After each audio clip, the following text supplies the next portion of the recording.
This RTA season, they added something really nice for newer players. It's called the Hero Support System. For anybody who's not too familiar, the Hero Support System basically makes it so that everybody has 12 heroes that they can pick for free in RTA. These will be noted by the letters SP, where the skill enhancement number usually is, so that's how you tell which one it is if you don't want to pick the wrong one. And these heroes are geared, I would say decently geared. Like, some of them have pretty solid gear, honestly. Good enough for probably up to low champion, I would say, for some of them. And also they have plus 30 artifacts, so any artifacts like here, Krau's Holy Sacrifice, guaranteed to activate, which is really nice. I've been spamming games with these heroes, and it's going okay. My win rate's not too hot, but we'll basically just be talking about what these heroes do, how they work, just because some of them are pretty niche, some people might have not seen them before, and whether or not they're any good and how to use them. If you want to turn this off, you can just turn it off here if you're an older player and you just don't want to see them. So let's start off with Charlotte. Charlotte is a unit that I actually have not used at all yet. I think it's partially due to the way I draft, but also she's just really hard to make work, because she is an AoE bruiser that has auto crit. All of her skills will always crit unless she misses, which is why she has no crit chance here. We also got Broken Will of the Priest for extra hit chance and Death Pen, so this is a loaded up on damage Charlotte. Lifesteal to help her sustain, because her S1 is AoE when she has a buff, and her S3 is also AoE. All of her skills are pretty much AoE, and the lifesteal is nice for that, helps her sustain up. The problem is that her defense, like built-in defensive tools, don't really exist. All it is her S2, when she gets hit, she gains attack buff and defense buff once per turn. Also her EE makes it so she gets combat readiness. That defense buff can get stripped pretty easily though, so she's really weak to strip, really weak to unbuffable. Spamming AoE counters every turn also means that you are really weak against stuff like counters. So she's a bit hard to use. Also, no sort of built-in damage reduction or stuff means that she will get sniped pretty easily.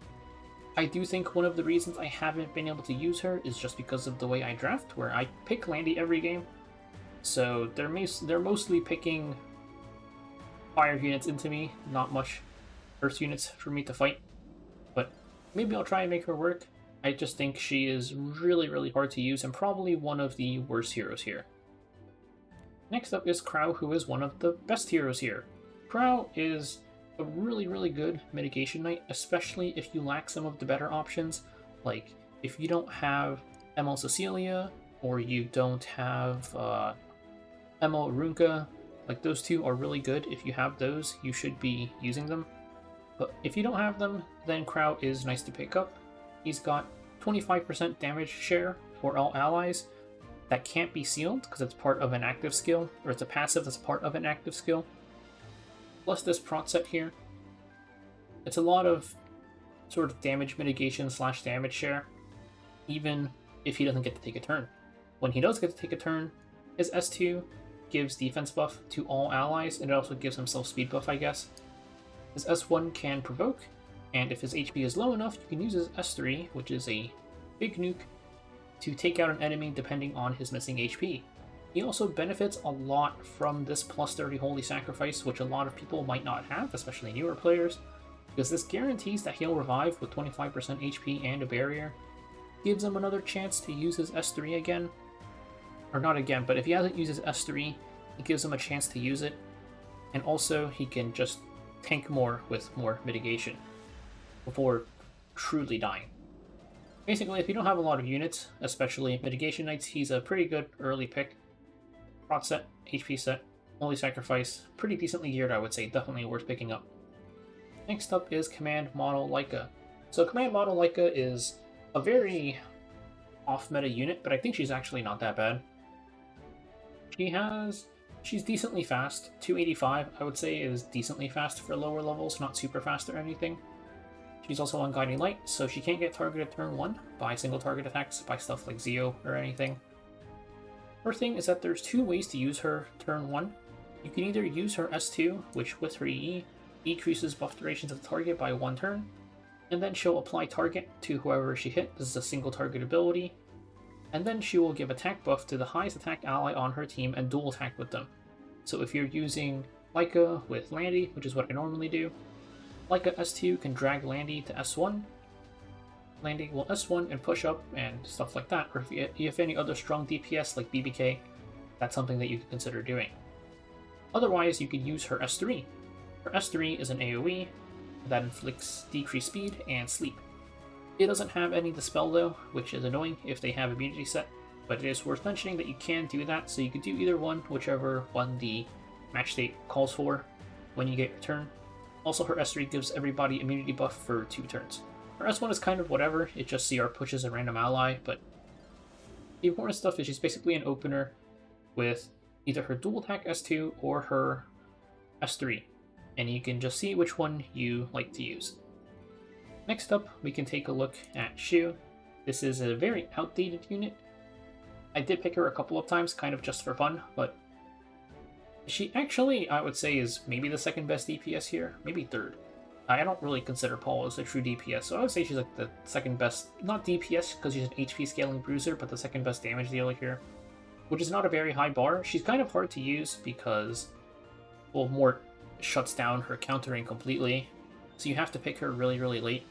She's also really susceptible to dying because she doesn't really have any built-in like defensive mitigation stuff.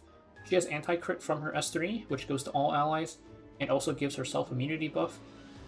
So that's something, but especially with the elemental advantage damage reduction that they removed, she's really susceptible to just getting killed by fire units. I think I picked her into a Genua twice, and both times the Genua S1, S3 double crit her and she just died.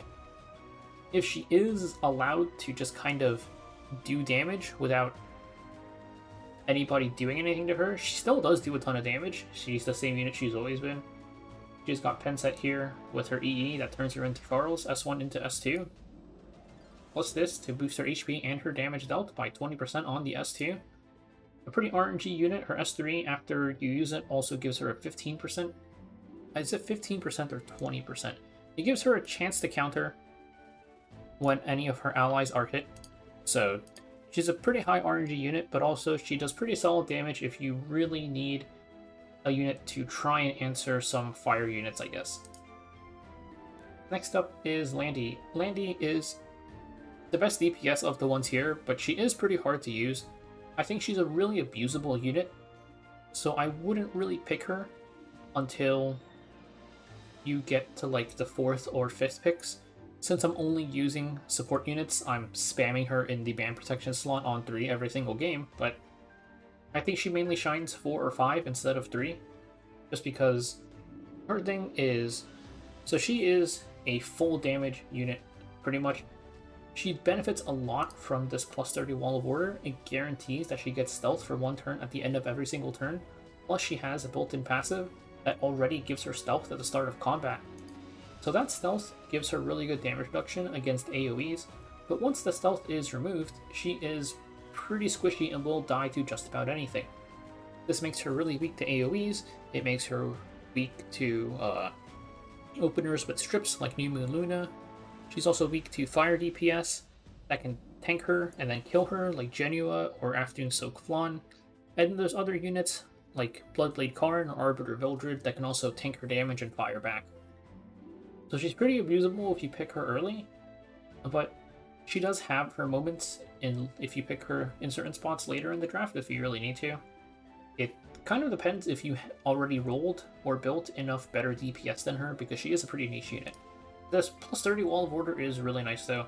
Besides itself, the 12% chance to get a greater attack buff per buff that the enemy has, she's really strong in the buff stacking teams because her S3 at 100% Fighting Spirit resets its cooldown and also becomes enhanced to deal way more damage than her normal S3, which also CR pushes all of your allies and gives them speed buff, so she helps your team cycle more.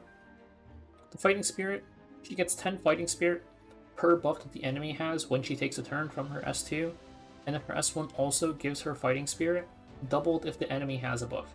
So a lot of buff countering things there. It's just make sure you're not running her into stuff that can kill her. Next up is Politis. This Politis is kind of weird. She's on a DPS build with Crown. If this Politis was Tagahel's, I'd like her a lot more. But this Politis is the same unit that she's always been. You pick her when they have non-attack skills and you want to RNG BS them with Abyssal Crown, or just if they have non-attack skills and you want to hit them with the S2 or S3 damage, and you can also use her for her S2 passive, which cuts CR push.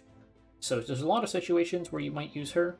It's just she's kind of in a weird in-between. Usually you see her either tank with Crown or just DPS with Tagahel's, but this Politis still works decently in some spots. Her kit is mostly just if somebody uses a non-attack skill, she'll activate her S2, which is an AoE that reduces buffs by 1 turn, and then her S3 is another AoE that inflicts blind and unbuff blow. So she pretty much drops 2 AoEs, which is why she works on a decent DPS build if they're forced to press their non-attack skill. And she also cuts CR gain, so decent pick in some situations.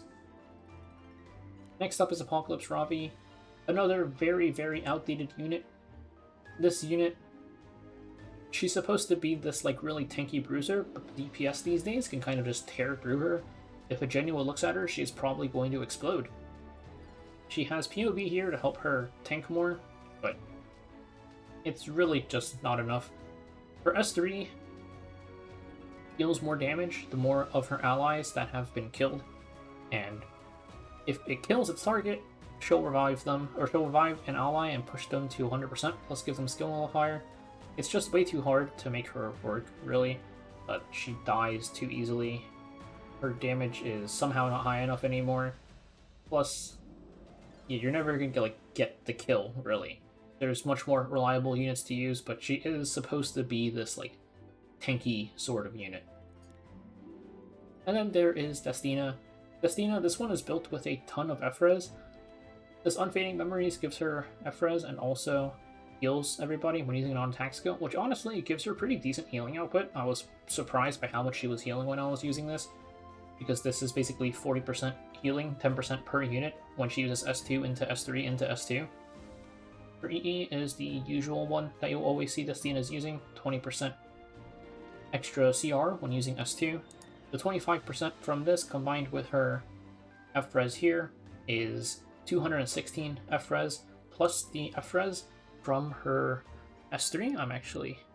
I think they changed the number, so I'm not sure exactly how much it is right now. It's 60%, I think, hopefully. So, 276. So Spirit's Blessing only lasts for 3 turns. So she's pretty much just an F-res cleanser / healer. Her tempo as a healer, as a healer, is pretty low. She gets the S2 every 2 turns, but her speed isn't that great. Sometimes you'll find yourself getting run over, but in situations where you have to tank down and you don't have a lot of options, Destina's decent, just because she can revive everybody with her S3. The only thing about her S3 is that she revives them to 30% health, but they don't get CR pushed or anything, like no immortal, no skill nullifier, nothing. So they're very susceptible to just getting killed again.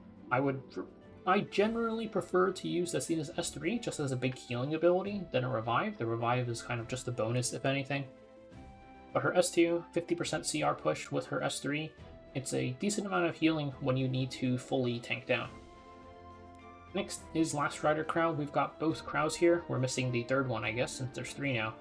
But he's got Rise of a Monarch. I guess this is not to overlap with this Krau, but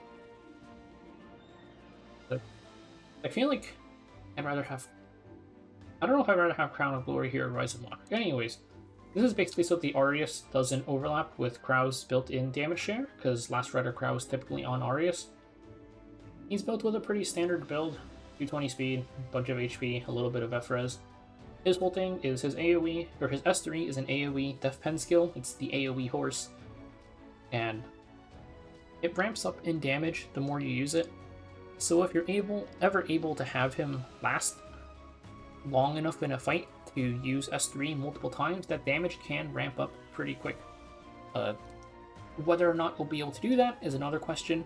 The cooldown on his S3 is pretty long, though his S2 makes it so that every time he gets hit, he decreases his skill cooldowns by 1, and if it's an AoE attack, then he decreases skill cooldowns by an additional 1 turn. Plus, he also gives a barrier to all allies if it's an AoE. And then his S1 just gives him increased speed. So he's kind of like a tanky damage dealer of sorts. His AoE Death Pen can help you secure kills. If you go like a really tanky draft and they don't have enough damage to kill you, you can eventually just clean up by spamming his S3. I don't think he's like a unit that you would pick that much, but usable in certain situations. Now there is Fairytale Tenebria. She is on her Dispel E, so she will dispel 2 buffs when using her S3.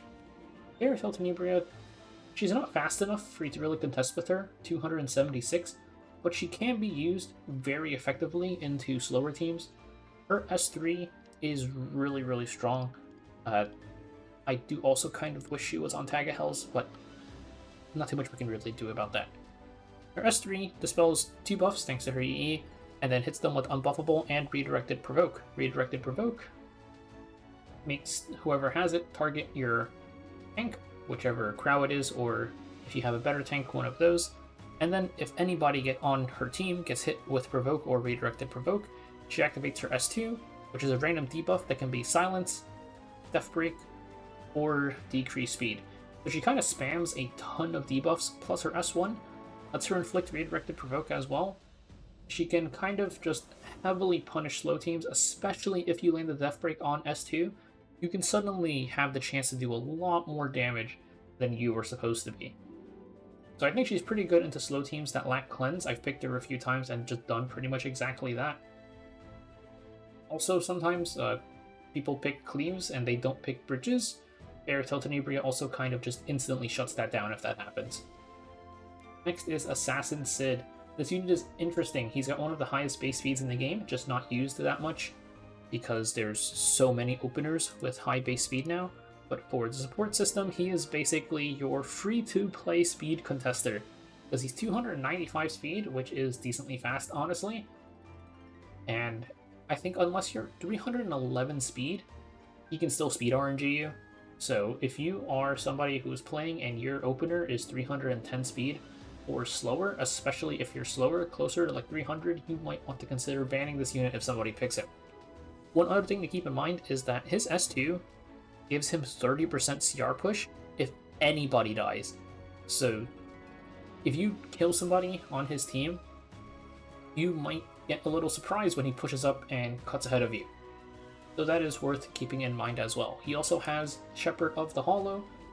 The important thing here is the 20% evasion. This can make it annoying. Like, let's say you pick Zio into Assassin Cidd, you press Zio S3 into Assassin Cidd, 20% dodge, and you lose. So that can happen, just something worth remembering that he has the evasion. As for what makes him even function as a speed contester, it's all about his S3. His S3 is pretty loaded, but it is single target, so it only works on one enemy. If they pick 2 speed contesters, you're going to have to either ban one, or just accept that a Cidd can only take out one of them. His S3 does pretty good damage. It scales based off his speed and the enemy's speed, whoever he's targeting. So this is pretty much going to one-shot any squishy opener, and honestly, even like mid-speed squishy units or low-speed ones, any squishy unit is probably going to explode to this Cidd. Also, it removes 20 souls from the enemy, and even if you don't manage to kill them, this EE makes his S3 dispel 1 buff from the enemy before any effects, and then it'll inflict silence and push them back by 50% and give him increased evasion. Increased evasion is kind of just a bonus. It does stack with Shepherd of the Hollow for 70% evasion, but his damage outside of that isn't really too high. He does get a free attack buff from S2 when somebody dies, and Death Break on S1, so it's something at least, it's decent. This is pretty much the free-to-play speed contester. I end up picking this unit a lot because there are a lot of people trying to pick fast units in low elo. Lastly is Moon Bunny Dominiel. Moon Bunny Dominiel, she is also not really built fast enough to speed contest. She is really just here for her S2 passive, which makes it so that if somebody uses an extra turn, she will cleanse all debuffs from your team and then give them skill nullifier and immunity for 2 turns. It can only be activated once every 2 turns, but pretty much she's supposed to be like a soft counter to a lot of extra turn units. I can't say she hard counters them because they could just run 2 extra turn units. Like if somebody does like, I don't know, what's an extra turn unit? I can't think of any. This is probably not a combo you'll see, but Amid into DDR. Amid procs her extra turn stuff, and then DDR just strips everything anyways. So stuff like that happens sometimes. And she doesn't have a way to cut because she's on Doctor's Bag. So they could proc their extra turn and then just kill you anyways. But she is here just as an counter pick option if you need her and they pick a draft that is weak to her. That is pretty much it for this whole review. For the ones that I've been using the most, just because I'm doing support units only, it's been Krau, Laika, Landy. I think I picked these 3 like every single game as my 1, 2, 3. And then depending on what gets picked, I'll pick Destina, Cidd, Politis. And I've actually been picking Fairytale Tenebria a lot more often than I thought I would. I've picked Krau and Choux a couple of times. Bdom has not done anything good for me, even though I've picked her.